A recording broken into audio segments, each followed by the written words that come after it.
बिस्मिल्लाहिर्रहमानिर्रहीम, अस्सलाम वालेकुम, गुड मॉर्निंग, खुशामदीद। अल्लाह करे कि आप सब बहुत अच्छे से हों और दिन आपका बहुत अच्छा जाए। साथियों, कई तरह की अफवाहें हैं, अफवाहों का बाज़ार काफ़ी गर्म है और दुनिया भर के अंदर सूरत हाल ऐसी है। सारी ख़बरें जो आपके सामने मुख्तलिफ़ सोर्सेज से आ रही है वो सारी की सारी अफवाहें नहीं हैं। बहुत सारी ख़बरों में हकीकत है। पहली बड़ी बात कि आज दारुल-हुकूमत दिल्ली पर सबकी नज़रें हैं। हो सकता है कुछ बड़े फ़ैसले हों। इन बड़े फ़ैसलों वाले लफ्ज़ का इस्तेमाल मैं क्यों कर रहा हूँ? क्योंकि 11 बजे जब आज केंद्रीय कैबिनेट की सेंट्रल कैबिनेट मीटिंग होने जा रही है, वज़ीर-ए-आज़म मोदी इस इजलास की सदारत करेंगे। अमित शाह, नितिन गडकरी, राजनाथ सिंह और बाकी तमाम लोग यहाँ मौजूद रहेंगे, जिसमें किरण रिजिजू वगैरह शामिल हैं और फाइनेंस मिनिस्टर भी। लेकिन इस इजलास के नतीजों पर सबकी नज़रें हैं। वो इसलिए हो सकता है कि हुकूमत कुछ बड़े फैसलों को मंजूरी दे, जिसमें महंगाई से लेकर मौजूदा सूरत हाल पर हम सब का की नज़र है। इस पर एक फ़र्क आपको वाज़े में नज़र आएगा। हम बार बार कह रहे हैं कि सिलेंडर भी महंगा होगा, तेल और गैस की कीमतें दोबारा से बढ़ेंगी, तो ये सूरत हाल बनेगी। Number one. नंबर टू, ये बात याद रखिएगा कि भारत समेत मुतअद्दिद ममालिक मुतासिर हुए हैं और आज सेवा तीर्थ के अंदर, जिसको प्रधानमंत्री कार्यालय या प्राइम मिनिस्टर्स ऑफिस आप कहते थे, वहाँ पर मीटिंग कब हो रही है?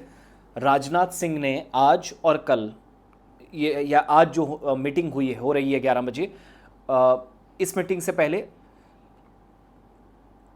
Informal empowered group of ministers, IGOM जिसको आप कहते हैं, उसकी मीटिंग हुई, जिसमें मिनिस्टर्स हैं। वज़ीर दिफा को उन्होंने सबसे पहले डिस्कशन के बाद कि मौजूदा वक्त में सप्लाई चेन को प्रोटेक्ट करने के लिए और इस सारे तजब्जुब से, क्राइसिस से बचने के लिए क्या किया जा सकता है, उन्होंने अपने प्रपोजल्स रख दिए हुकूमत के सामने। वो अब आएंगे कैबिनेट के सामने, उन पर डिस्कशन होगा, क्योंकि वेस्ट एशिया के अंदर हालात मज़ीद ख़राब हो सकते हैं। ट्रंप जो कुछ कह रहे हैं, अभी चीन का दौरा है, तो शायद हो सकता है कि कल जब प्राइम मिनिस्टर का भी दौरा है 14 तारीख को, वो इटली समेत 4 यूरोपीय ममालिक में जा रहे हैं, नीदरलैंड्स वगैरह में। तो एक तो वो दौरा, साथ साथ अब्बास अरागची, ब्रिक्स का जो इजलास होने जा रहा है, BRICS, Brazil, India, Russia, China, south Africa, इसके अलावा जो पार्टनर कंट्रीज़ हैं उनको भी बुलाया गया है। तो ईरान के विदेश मंत्री यानी वज़ीर ख़ारजा अब्बास अरागची भी पहुँच रहे हैं। ये जो दौरे हैं, उधर 14 और 15 मई को बीजिंग में चीन में शी जिनपिंग से मुलाकात सदर ट्रंप करने जा रहे हैं।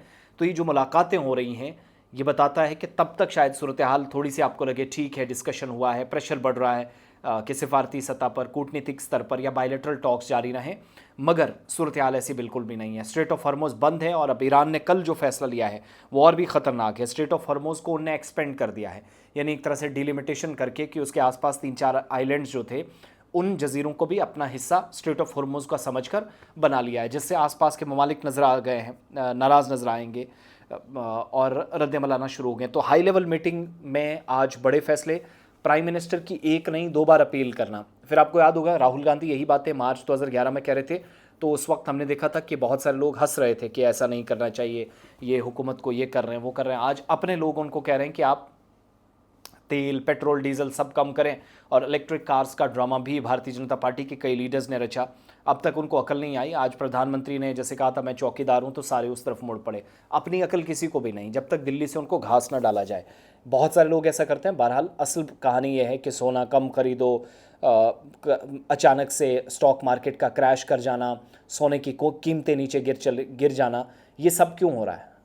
हालात का अब असर दिखना शुरू हुआ। जो हम 30-40 दिन पहले आपको बता रहे थे, वो भारत सरकार को भी भनक लगी है। तो इजलास में इसलिए बड़े फैसले मुतवक्के हैं। इजलास के बाद ब्रीफिंग की जाएगी। हो सकता है अश्विनी वैष्णव जैसे मामूल के मुताबिक ब्रीफ करते हैं, उनकी जानिब से डिटेल्स आए हैं, कोई और मिनिस्टर आकर, तो वो आपके सामने रखेंगे। 11 बजे इजलास शुरू होगा। आज के इजलास पर बहुत सारे जो ऐसे मुलाजमीन की, जो सेंट्रल गवर्नमेंट के एम्प्लॉयज़ हैं, उन पर एक फ़ैसला होना, अब उस पर बात होगी या नहीं। वेस्ट एशिया क्राइसिस के बीच मौजूदा सप्लाई चेन को कैसे बचाया जाए, जिसमें तेल, गैस और बाकी जो एनर्जी सेक्टर में 50 से 55 या 2 महीनों का आप मानकर चलेगा, 50 से 55 दिनों का स्टॉक इंडिया के पास अवेलेबल है। लेकिन ये मत भूलिएगा, ये स्टॉक कहीं और पर होता शायद चीज़ें अलग होती। इंडिया के अंदर जहाँ पॉपुलेशन आपके सामने दुनिया के सबसे बड़े और ज़्यादा पॉपुलेशन वाले ममालिक में से, तो यहाँ चीज़ें ज़रा डिफरेंट है। तो प्राइम मिनिस्टर जो कह रहे थे उस पर ख़ुद भी वो अमल दरामद करें। कल वो बाहर जा रहे हैं कंट्री से, वहाँ पर भी तेल या जो एनर्जी सेक्टर है उसकी जो है वो कुव्वत थोड़ी सी लगती है। लेकिन असल कहानी ये है कि मुश्किलात अब भी बरकरार हैं।